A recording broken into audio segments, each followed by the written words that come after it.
마다가스카르는 아프리카 대륙 근처에 위치한 선국가입니다.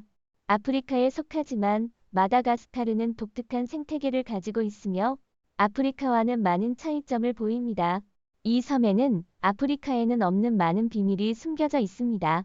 신비롭고 멋진 바오밤 나무 대로에서부터 가장 이상한 전통적인 습관들, 그리고 섬에서 가장 독특한 동물들까지 이번 영상에서는 마다가스카르의 12가지 신비로운 발견을 여러분에게 소개합니다. 이런 발견들, 여러분이 처음 들어보실 수도 있습니다. 새로 오신 구독자 여러분, 저의 채널을 구독해주시면 더 많은 멋진 콘텐츠를 가장 먼저 만나보실 수 있습니다. 그럼 이야기를 시작해 보겠습니다. 제12위 마다가스카르. 아프리카와 아시아의 혼혈국가 마다가스카르는 거대한 망고와 같은 모양의 선국가로 아프리카 동해안 인도양에 위치해 있습니다. 이는 지리적으로 아프리카 대륙과 분리되어 있을 뿐만 아니라 문화, 언어 및 인구 구성에서도 두드러진 차이를 보입니다. 이 모든 것은 마다가스카르의 독특한 이민 역사와 지리적 위치에서 비롯됩니다. 마다가스카르인들의 기원은 약 2300년 전으로 거슬러 올라갈 수 있습니다. 기원전 300년에서 500년 사이 인도네시아 볼로스 지역에서 용감한 항해자들이 인도양을 가로질러 이 미지의 땅에 도착했습니다. 이후 동아프리카 해안에서의 반트인들도 차례로 섬으로 이주했습니다. 이 두 집단은 상대적으로 고립된 환경에서 점차 융합되어 독특한 마다가스카르 문화를 형성했습니다. 마다가스카르인들은 동남아시아 유전자를 명확히 가지고 있으며 평균적으로 약 50%는 아시아 혈통이며 50%는 아프리카 혈통을 가지고 있습니다. 그들이 사용하는 말라가시어는 남섬어족에 속하며 인도네시아어와 더 유사하며 아프리카어족은 아닙니다. 마다가스카르의 식습관과 조리법도 동남아시아 특색을 확실히 보여줍니다. 주식은 쌀을 중심으로 하며 코코넛, 레몬그라스, 생강 등을 널리 사용합니다. 마다가스카르인들의 외모는 다양하며 일부는 아프리카인과 비슷하고 일부는 아시아인에 더 가까운 형태를 보입니다. 이러한 혼합 문화는 그들이 다채로운 외모를 가지게 하는 원인이 되었습니다. 제11위 바오밤 나무대로. 마다가스카르의 몰론타바 마을 근처에는 약 260m 길이의 바오밤 나무대로가 있습니다. 이 대로 양쪽에는 20에서 25그루의 거대한 바오밤 나무가 서 있어 자연의 경이로움을 이루고 있습니다. 이 바오밤 나무들은 이곳에서 800여 년 이상 자라왔으며 그 모습은 독특하고 주목받는 요소입니다. 나무 줄기의 지름은 보통 3에서 5m 사이이며 가장 두꺼운 것은 11m에 이르며 버스 길이와 같습니다. 이 나무들은 하늘을 찔러 서 있으며 일부는 높이가 약 30m로 8층짜리 건물보다 더 높습니다. 바오밤 나무는 현지 문화에서 생명의 나무로 존경받으며 신성한 존재로 간주되며 현실적인 삶에서도 중요한 역할을 합니다. 이 나무들은 건조한 환경에서 생존할 수 있으며 줄기는 많은 양의 물을 저장할 수 있습니다. 일부 나무들은 최대 12만 리터의 물을 저장할 수도 있습니다. 뿐만 아니라 이들의 나무 껍질은 줄을 만드는 데 사용될 수 있고 과일은 먹을 수 있어 생명의 나무의 의미를 충분히 나타냅니다. 바오밤 나무대로는 마다가스카르에서 가장 유명한 자연 경관 중 하나로 많은 관광객과 사진 좋아하는 사람들을 끌어들입니다. 특히 일몰 때 거대한 바오밤 나무의 실루엣이 주황빛 하늘에 선명하게 비치며 환상적이고 매혹적인 풍경을 제공합니다. 제12위 기린 코끼리 벌레. 마다가스카르는 기린 코끼리 벌레라 불리는 이 독특한 생물의 고향입니다. 이들은 작은 곤충으로 몸길이는 단 2에서 3cm에 불과하며 외모는 매우 매혹적입니다. 기린 코끼리 벌레는 선명한 붉은색 외피를 갖추고 가끔 검은 점이 덧붙여 있어 마치 정교하게 디자인된 미니 드레스 같은 모습을 보입니다. 그들은 몸집이 작지만 마다가스카르의 숲 생태계에서 중요한 역할을 합니다. 그들은 식물의 매개자 역할을 하면서 생태계의 식품사슬에서 핵심적인 역할을 합니다. 이 작은 곤충은 놀라운 진화 특성을 보여주며 특히 수컷의 경우 과장된 긴 목이 사실상 머리의 연장 부분입니다. 수컷기린 코끼리 벌레는 이 구조를 이용하여 먹이를 찾고 싸움을 벌이며 암컷을 유혹하여 자신의 건강과 유전적 우위를 과시합니다. 기린, 코끼리, 벌레의 존재는 생태적 균형을 유지하는 데 중요한 지원을 제공할 뿐만 아니라 과학자들에게 생물 진화와 환경 적응성 연구에 소중한 자료를 제공합니다. 제9위 트로메린 섬 사건. 마다가스카르 근처의 트로메린 섬에서는 1761년에 충격적인 비극이 발생했습니다. 프랑스 선박의 UTIL이 은 60명의 선원과 160명의 불법 노예를 태운 채 육로로 출발했으나 좌초하여 엄청난 재난에 직면했습니다. 대략 80명의 노예가 바다에서 목숨을 잃었고 남은 80명은 황무지 섬에 갇혔습니다. 식수가 없으며 식량이 부족한 상황에서 그들은 거북과 해조류를 잡아먹으며 살아야 했습니다. 15년 후 프랑스 선박 한 척이 섬에서 7명의 여성 생존자만을 발견했습니다. 이 여성들은 황무지 섬에서 힘겹게 생존하며 단순한 피난소를 건축하고 낚시를 하고 거북을 잡아먹으며 삶을 유지했습니다. 그들의 구조는 단순히 생명의 재건뿐만 아니라 인간의 의지와 생존 능력의 깊은 증거가 되었으며 프랑스 사회에 대한 노예 제도와 식민지주의에 대한 깊은 반성을 일으켰습니다. 제8위 최소의 치색변색 도마뱀. 2012년 과학자들은 마다가스카르 북부 노십의 섬에서 매우 특이한 생물인 BROKESIA MICRA를 발견했습니다. 이 생물은 미니 변색 도마뱀으로도 불리며 세계에서 가장 작은 변색 도마뱀이자 가장 작은 파충류 중 하나입니다. 이 작은 변색 도마뱀의 몸 길이는 단 16에서 30mm로 동전 한 개의 크기와 비슷합니다. 몸집은 작지만 이들은 여전히 변색 도마뱀의 전형적인 특성을 갖추고 있습니다. 독립적으로 움직일 수 있는 돋보이는 눈, 빠르게 사냥을 잡을 수 있는 긴 유연한 혓바닥, 서식지의 가지와 잎을 단단히 붙잡을 수 있는 강력한 발톱 등이 그것입니다. 미니 변색 도마뱀은 주로 노십의 섬의 열대 우림의 지표층에서 생활하며 낙엽과 말린 가지 사이를 천천히 움직입니다.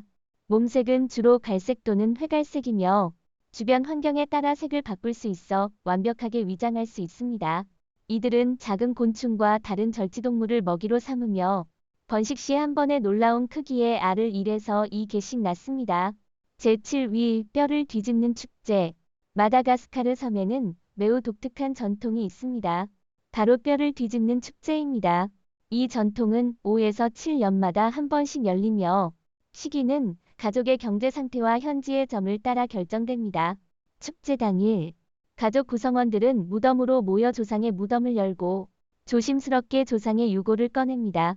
그들은 새로운 실크로 유골을 다시 감싸고 번갈아가며 유골을 안고 춤을 춥니다. 뼈를 뒤집는 축제의 분위기는 놀랍게도 슬프지 않고 오히려 즐거움으로 가득 차 있으며 특별한 가족 모임과 같은 느낌입니다. 음악 소리 속에서 사람들은 유골을 바라보며 그해 동안의 일들을 이야기하며 마치 살아있는 가족과 대화하는 듯합니다.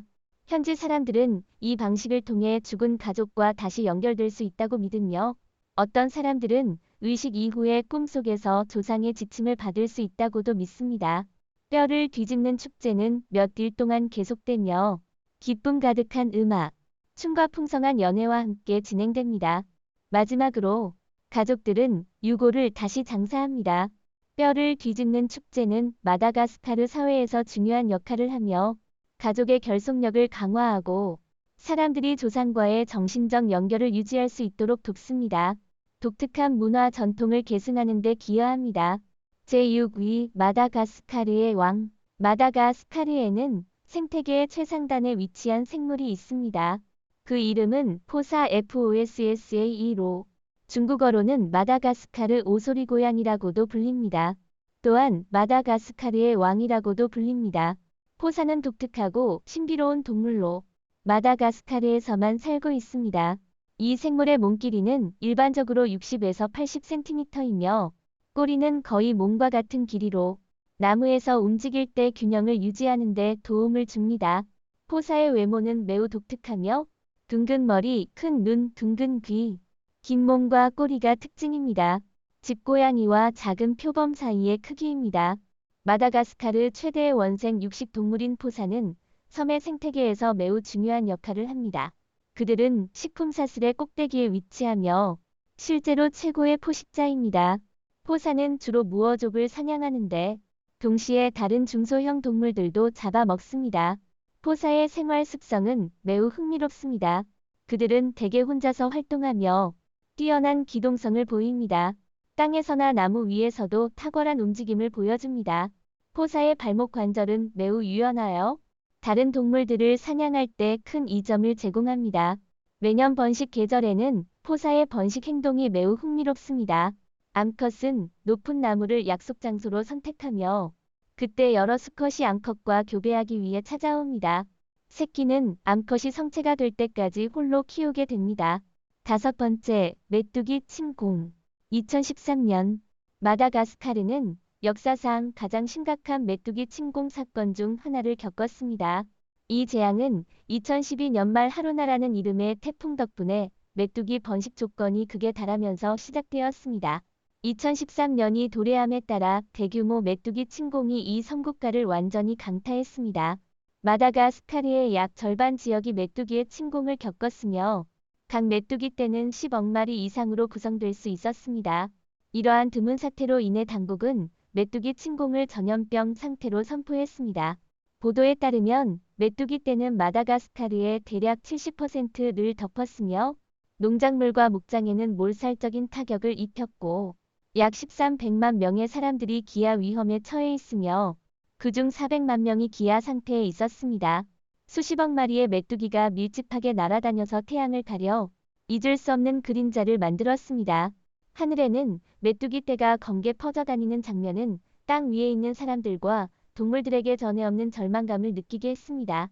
메뚜기는 말 그대로 양이 많았을 뿐만 아니라 범위도 넓었으며 마다가스카르의 반도가 침공을 받았습니다. 그들은 짧은 시간 동안 광범위한 농작물과 식물을 먹어치우며 현지 농업과 식량 공급에 심각한 위협을 미쳤고 여러 멸종 위기종의 서식지에도 위협을 가했습니다. 네 번째, 가장 이상한 고슴도치. 마다가스카르 섬에는 극히 독특한 소형 포유동물이 서식하는데 그 이름은 저지대 호저드 고슴도치입니다. 그들은 두꺼비와 고슴도치의 결합체와 같은 외모를 지니고 있어 매우 재미있습니다.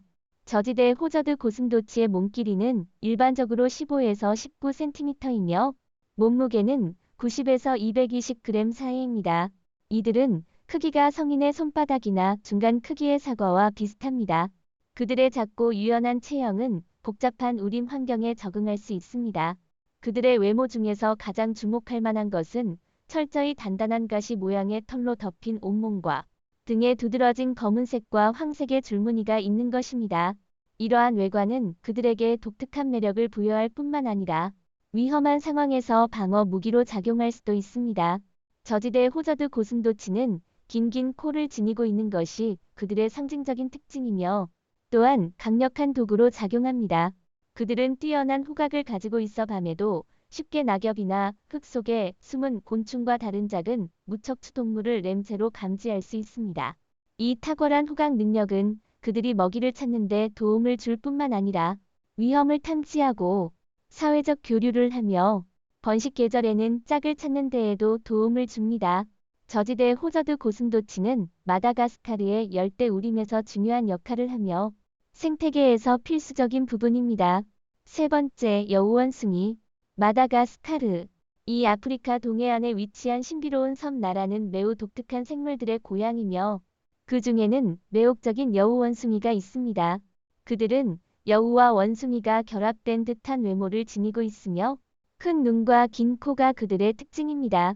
여우원숭이는 푹신한 긴 꼬리를 가지고 있어 균형을 유지하고 사회적 소통을 합니다. 섬에는 여러 형태의 여우원숭이가 살고 있으며 그중 가장 유명한 것은 흑백의 반지락원숭이입니다. 이들의 꼬리에 있는 흑백의 반지락이 그들을 쉽게 식별할 수 있게 만듭니다. 그들은 주로 여성이 주도하는 떼에서 살며 복잡한 사회적 행동을 보여줍니다. 이는 서로의 털을 비껴주고 함께 태양을 쬐기와 같은 활동을 포함합니다. 반지락원숭이는 뛰어난 지능뿐만 아니라 복잡한 사회적 상호작용 능력을 보여줍니다. 제2위 세계 최대의 바닐라 생산국. 마다가스카르는 그 생산하는 바닐라로 유명하여 바닐라 왕국으로 불립니다. 이곳은 바닐라의 원산지일 뿐만 아니라 세계 최대의 바닐라 수출국으로 알려져 있습니다. 마다가스카르의 독특한 지리적 환경과 전통적인 재배 기술은 바닐라의 고품질 생산을 위한 이상적인 조건을 제공합니다. 정성스럽게 처리된 바닐라 팥은 크리미하고 나무 향 그리고 꽃향의 복합적인 향기를 풍기며 요리, 향수 제조 및 치약 분야에서 널리 사용됩니다. 마다가스카르의 바닐라 산업은 경제적 중추뿐만 아니라 현지 농민들의 주요 수입원입니다. 제1위 앵무새새 마다가스카르는 거대한 앵무새의 고향이었으며 이 새들은 섬에서 수백만 년 동안 살았으며 약 1000년 전까지 갑자기 사라졌습니다. 앵무새는 매우 거대하며 서 있을 때 높이가 3m 이상이며 몸무게는 500kg 이상으로 성인 5에서 6명의 무게와 동등합니다. 앵무새라고 불리지만 실제로는 코뿔소와 유사하며 긴 목과 다리를 가지고 있으며 털은 일반적으로 갈색이나 회색입니다. 놀랍게도 거대한 몸집에도 불구하고 앵무새는 비행할 수 없습니다. 앵무새의 가장 주목할 만한 특징 중 하나는 그들의 거대한 알로, 그 크기는 평범한 닭 알 200개의 총합과 같습니다. 앵무새의 사라짐은 인간 활동과 근접하게 관련되어 있을 수 있으며 마다가스카르로 인간이 이주한 이후 사냥과 서식지 파괴가 그들의 멸종 과정을 가속화할 수 있습니다. 또한 기후 변화도 앵무새 멸종의 원인 중 하나일 수 있습니다. 마다가스카르 문화에서 앵무새는 중요한 위치를 차지하며 현지 전설과 민간 이야기에 자주 등장합니다. 이러한 이야기들은 앵무새를 사람들의 상상 속에 영원히 존재하게 만들며 신비와 기적의 상징으로 자리 잡습니다. 여러분, 오늘 제가 공유한 내용이었습니다. 이 12가지 신비로운 발견에 대해 어떻게 생각하시나요? 여러분의 생각을 자유롭게 남겨주세요. 시청해주셔서 감사합니다. 만약 이 콘텐츠가 마음에 드셨다면 구독 부탁드리겠습니다. 앞으로도 재미있는 콘텐츠를 놓치지 않으실 수 있습니다. 다음 회에서 다시 만나요.